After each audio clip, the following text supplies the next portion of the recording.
Voilà, mesdemoiselles et messieurs, merci de suivre la télévision en Nasr 24 et bienvenue au compte de ce journal. Le président de transition, président de la République, chef de l'État, général Mohamed Idriss Déby Itno, a quitté N'Djamena ce 12 décembre 2022 pour Washington DC aux États-Unis d'Amérique. Sur invitation du président américain Joseph Biden, le chef de l'État participera du 13 au 15 décembre 2022 aux travaux du sommet États-Unis-Afrique des leaders consacrés au partenariat sur l'agenda 2063, l'approfondissement du multilatéralisme avec l'Afrique et la promotion de la sécurité alimentaire. Outre les travaux du sommet, le président de transition aura des rencontres avec des partenaires du Tchad dont les institutions Bretton Woods. Le président de transition a été salué à son départ à l'aéroport international Hassan Damouz d'N'Djamena par le premier ministre de transition Saleh Kebzabo, quelques membres du gouvernement, le chef d'état-major particulier, le secrétaire général adjoint de la présidence de la République, le directeur des cabinets civils ainsi que le maire de la ville d'N'Djamena. Cérémonie de clôture des travaux du séminaire organisé par le mouvement patriotique du salut MPS sous le thème le MPS en marche pour la construction d'un Tchad nouveau. Les travaux ont pris fin à l'hôtel Radisson Blu et c'est le secrétaire général du parti, Dr Haroun Kabadi, qui a clôturé les travaux. Le récit de Oumar Mohamed Ida. Durant 3 jours de travaux, les militants et militantes du mouvement patriotique du salut se sont outillés sur les connaissances et les techniques de base pour la sensibilisation, vulgarisation des Tchadiens sur la conclusion du dialogue national inclusif et souverain. Dans son allocution, le secrétaire général du mouvement patriotique du salut, Haroun Kabadi Jacques, a invité les Tchadiens et les militants du mouvement patriotique du salut, en particulier sur le vivre ensemble, à la cohabitation pacifique et à l'unité nationale. C'est pour permettre à tout le monde de parler le même langage. Partout il va qu'un accent particulier a été mis au cours de ce séminaire sur les questions fondamentales qui seront au cœur des échanges sur le terrain. Ces questions tiennent, entre autres, à la forme de l'État, vous le savez mieux que moi, à la décentralisation, partage des ressources, au processus de retour à l'ordre constitutionnel par l'organisation des élections référendaires, présidentielles, législatives et locales, à la crise de l'énergie, aux attentes et aspirations légitimes des populations, la liste est longue.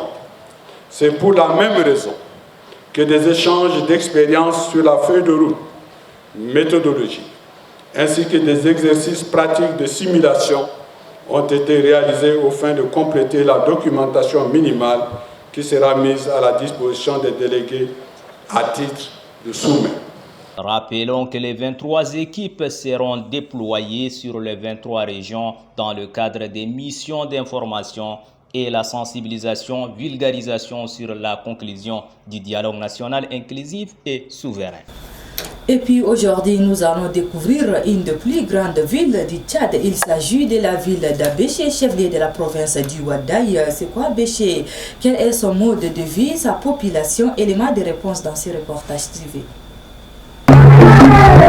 Abou Haché en arabe local, qui signifie le père de Haché, est une ville cosmopolite et riche en culture.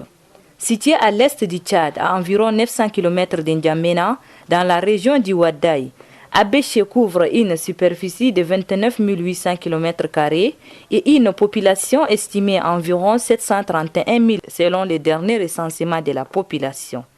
Les populations de cette ville sont issues de toutes les régions du Tchad. Leur activité économique est essentiellement basée sur l'agriculture, l'élevage, mais surtout le commerce.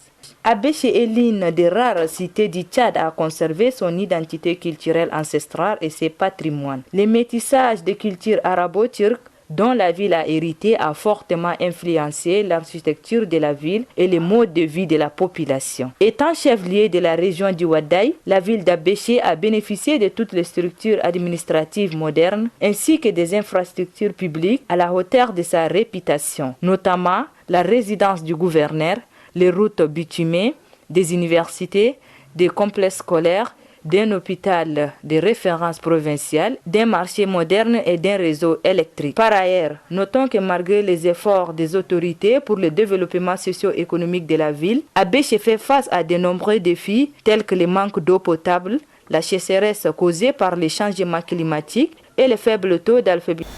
Les friperies ou encore appelées communément Gondia sont beaucoup plus utilisées par les Tchadiens, surtout à l'approche des fêtes d'année. Certaines familles dont les revenus faibles s'approvisionnent dans ces friperies. Mais les questions que l'on se pose aujourd'hui, d'où proviennent ces vêtements, quelles sont leurs techniques d'utilisation avant leur portée? Suivez les reportages de Donatien Narakinda.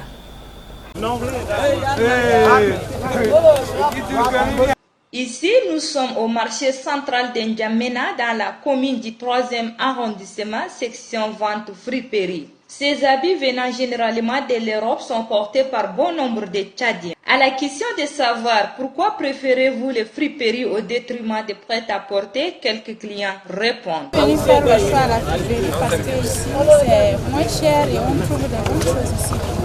Là-bas c'est chinois et ici on trouve des bonnes choses. C'est moins cher. C'est une jolie question, mais moi je trouve les friperies très favorables par rapport aux boutiques. C'est une chose que je valorise trop et c'est pas seulement à cause du prix, mais c'est une chose que je remarque aimée à cause de la valeur, de la durité aussi. C'est ça.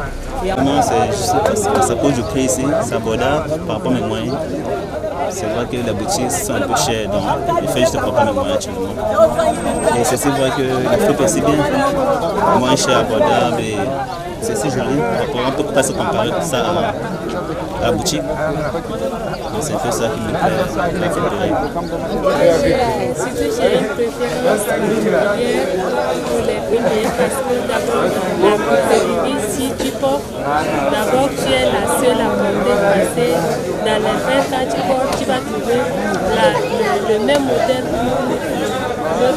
la qualité, il y a donc quand tu vas porter c'est presque une dizaine de personnes qui vont porter la même chose. C'est-à-dire que la friperie, tu as la chance de trouver une qualité dont tu n'en trouves pas ailleurs. Comme toute chose a des conséquences, ces habits peuvent aussi avoir des risques sanitaires. Quelques consommateurs soulignent ici les conditions d'utilisation avant la portée de ces friperies. Quand on prend, on lave ça avec de l'eau de javel et avec de l'eau chaude. On fait ça très bien avant de les porter. Non, parce que moi, quand j'achète, première des choses, je lave ça. Oui, j'avilisse, je lave ça bien, et puis je sèche, et puis je porte pas ça directement. Quand j'achète comme ça, je rentre d'abord, je le lave d'abord, c'est la première chose. Pour la laver, je passe au passage, ensuite on ira porter le tenue. Moi, particulièrement, quand j'achète, je viens acheter un parenthèse, je viens dans les gens. Je lave pour l'odeur, la sauce d'abord. Après, je repasse les pâtes, même s'il y a des microbes, je repasse pour tuer ces microbes. Je ne dois pas directement y passer. Plus loin au sujet de la différence entre les prêt-à-porter et les friperies, ces consommateurs trouvent en cela la qualité et la durabilité de ces habits. Prêt-à-porter d'abord c'est bon, mais c'est très cher. Tandis que les friperies, la même chose, les mêmes choses qui se trouvent dans les classes, tu peux avoir la chance de à moins de par exemple, dans les fêtes, on peut vendre ça par exemple à 12 500, 15 000, tu peux avoir ça à 3 000. C'est d'abord sur le plan économique, c'est très. Moi, ma comparaison est, moi, je trouve les friperies très durables par rapport aux boutiques. Les gants et c'est lycée par rapport à la friperie, parce que la friperie, c'est d'abord un deuxième choix, on prend un choix, on ne sait pas vraiment comment les personnes apporter. Donc autant la friperie, c'est quelque chose d'élégant, ça paie quand tu portes ça, quand tu partis dans les occasions de fête. Autant ça, c'est juste pour la maison, tous les amis. C'est cette différence que j'ai fait. À ce sujet, un grossiste rencontré sur place nous parle de la préférence des friperies par rapport au prêt-à-porter. Vous savez que la friperie, comment on appelle Gondja ici. La friperie, est à la portée de tout le monde, mais surtout à la portée de comment on dit ça? C'est surtout à la portée de la classe basse. Vous voyez, des personnes qui n'ont pas assez de moyens pour se rendre dans les prêt-à-porter. Je vais vous dire une chose, même les propriétaires de prêt-à-porter viennent souvent en prendre chez nous. Parce que nous, la friperie, ce sont les habits originaux. Bien sûr, c'est la friperie, mais ce sont des habits originaux déjà utilisés. Mais il y a aussi des premiers choix dans les friperies, des habits neufs, de fin de série. Parce que tout ça, ça vient de l'Europe. Donc c'est des habits originaux. Par contre, les prêt-à-porter, eux, ils vendent souvent des habits chinois, des habits de la Turquie, mais qui ne sont pas des originaux, quoi. Vous voyez? Ce qui fait que même des messieurs, souvent en ville, dans des bureaux, ils viennent ici, ils viennent là, chez les détaillants, chez nos détaillants, s'approvisionner. Oui, donc c'est un peu ça. Donc il n'y a pas de concurrence entre les prêt-à-porter et les vendeurs de friperie parce que chacun trouve son compte.